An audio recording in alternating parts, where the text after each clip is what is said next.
자, 영화에 나온 빅 쇼트의 실제 주인공입니다. 예? 버리. 어떤 기준을 적용해도 미는 경기 침체입니다. 이 버리 대단히 마이클 버리 이 사람이 워런 버핏이 가치 투자자의 최고봉이다. 우리는 어른들 얘기를 잘 들어야 됩니다. 에? 찰스 몽거. 찰스 몽거 할아버지. 아직도 그냥 92세신데 건강하시고 좋은 말을 쏟아내요. 비트코인은 쓰레기다. 그리고 그의 동생. 나이가 좀 더 어리니까 그의 동생 워런 버핏. 건재하잖아요. 정말 이 살살살 거리면서 투자하고 뭐 손해보는 것도 있지만 적자를 안 봐. 적자를. 다른 회사에서 적자 봤으면 다른 데에서 또 이익을 남기는 거야. 이게 바로 베테랑의 경험에서 오는 거잖아. 나이가 되도록 정말 바른 말만 탁탁 여기서 좀 어느 정도 적자를 봤습니다. 그럼 뭐합니까? 다른 데서 와장창 이익을 남긴 거 아니에요. 요즘 조지 소로스는 씨나 짐 로저스하고 두 분은 투자의 귀재들. 워런 버핏만 너무 잘하고 있어요. 물론 두 분도 잘하지만.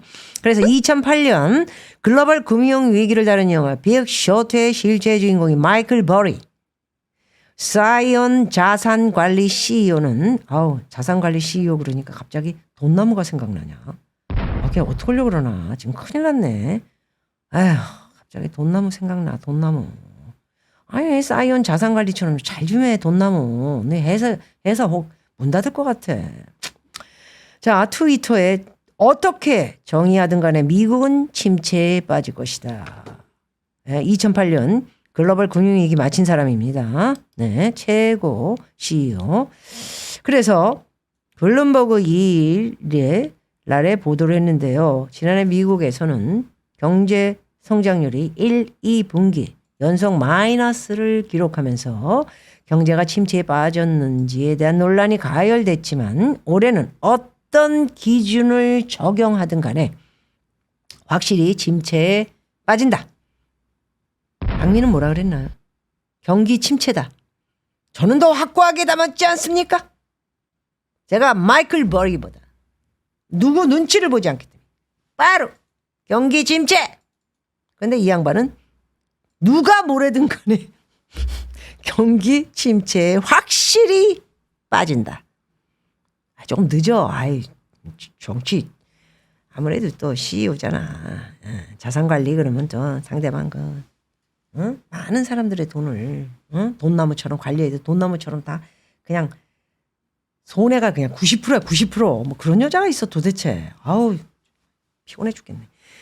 그래서 이렇게 부실 사태, 비우량 주택담보대출을 비롯해 서브프라임 모게지, 비우량 주택담보대출 부실 사태를 예측을 했었고요. 공매도로 나중에 막대한 돈을 벌어서 많은 개인 일반들에게 돈을 많이 벌게 해줬군요. 박수. 너무 좋아했겠어요. 대단한 인기. 예? 그래서 그는 경기 침체 뒤에 다시 살인적인 인플레이션이 찾아올 수 있다라고 경고를 했습니다. 경기 침체에 대응하기 위해 결국엔 미국 연방준비제도가 금리를 인하하고 정부가 경기 부양책을 펴면서 또다시 다른 인플레이션 급등이 발생할 것이다. 아까 말씀드렸죠? 눈치 보고 바이든이 전화해서 파월 플리즈 좀 금리 인하 살짝 나불나불 오케이 그러면 주식이 올라가.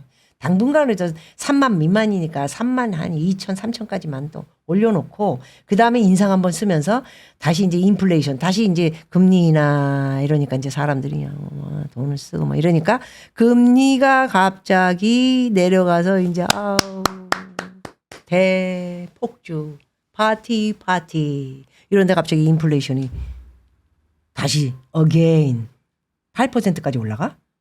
오 마이 갓. 바이든이고 나발이고 나부터 살자. 다시 인상 한번 팍 쓰면서 다시 인플레이션이 되는 거 봐가지고는 0.5 빅스텝으로 다시 시작. 조심하세요. 그렇기 때문에 이 예측은 뭐냐? 금리 인하 쉽지 않다. 그 얘기를 하는 겁니다. 자, 경기 침체 뒤에 오는 내용, 인플레이션 다시 올 수 있기 때문에 정신 차려라. 그 얘기했고요. 미 월가의 전문가들 대부분 올해 침체 예상, 대단한 돈벌레들이 거의 경기에 침체 온다. 이렇게 얘기를 했습니다. 내년 경기 침체를 예상한 투자은행들, 돈벌레들이죠. 어마어마한 사람들이 거반 78%가 미국의 경기 침체 온다.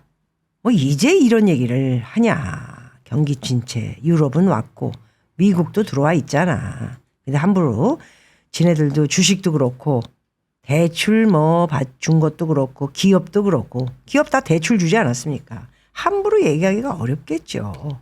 그래서 이제는 막다뜨릴 수밖에 없다. 풀자. 이야기 풀자. 이렇게 돼서 올 금리 인하 없다는 파월의 입을 믿지 않고 있다. 이 말에 아직도 월가 쪽에서는 바람을 잡고 있다. 저는 그렇게 보고 있습니다. 금리 인하는 없다. 금리 인하할 거다. 그 말이죠. 자, 글로벌 금융사 경제 대전망이 나왔는데 10곳 중 7곳이 자그마치 7개입니다. 그리고 2곳도 뭐 거의 비슷하게 이야기를 하고 있습니다. 90%겠죠. 그렇게 되면 올해 미 침체 온다. 작년 급격한 긴축 여파 반영될 것이다. 저축액은 이미 말씀드린 대로 반토막이 아니고 작년 얘기입니다. 90% 소진됐습니다. 돈 없습니다. 말씀드린 대로 돈이 없어요. 쓸 돈이. 미국 애들은 소비가 끊기면 경기 침체 들어와 있는 겁니다. 그래서 이거를 예상하는 겁니다. 은행들이, 돈벌레들이 각각이 돈 집어넣어 있는 어카운트의 모든 것을 알고 있습니다. 그렇기 때문에 돈 없다. 그래서 경기 침체 왔다. 그래서 금리 못 내린다. 이제. 그러나 하반기에 어떻게 될지 모른다. 이런 몇 은행이 있다라는 말씀을 드리는 겁니다. 자, 그래서 월가 은행 대다수가 미국의 경기 침체 가능성에 대해서 월스트리트저널 월가 프라이머리 딜러 23곳, 23곳의 이코노미스트를 설문을 조사한 결과 16곳, 69.5% 올해 미국의 경기 침체 예상. 프라이머리 딜러는 미국 국채 등을 연준의 뉴욕 연방은행과 직접 거래하는 금융회사로 글로벌 대형사들이고요. 대형사들입니다. 예. 전부 돈. 하루 종일 아침에 눈 떠서 밤까지 돈만 계산하고 돈만 보는 사람들이죠.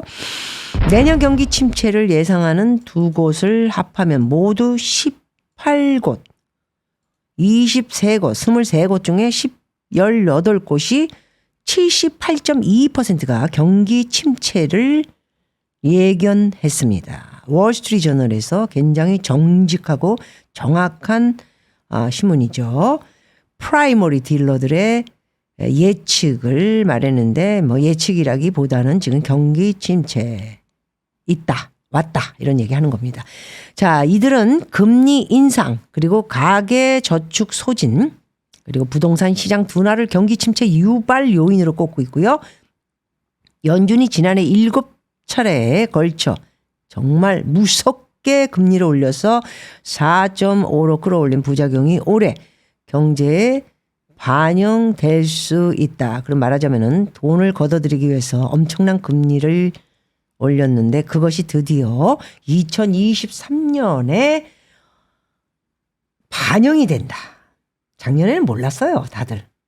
으싸싸 그러면서 이제 재고, 나이키 사고, 아직도 애들이 돈을 쓰고, 예, 또 뭐 나라에서 아직도 캘리포니아 돈도 주고 그랬죠. 예, 이제 돈 좀 그만 풀어라. 더 풀었다가는 정말 큰일 난다, 진짜. 응? 인플레이션 못 잡아요. 돈 계속 풀면 인플레이션을 못 잡아요. 금리 인하되면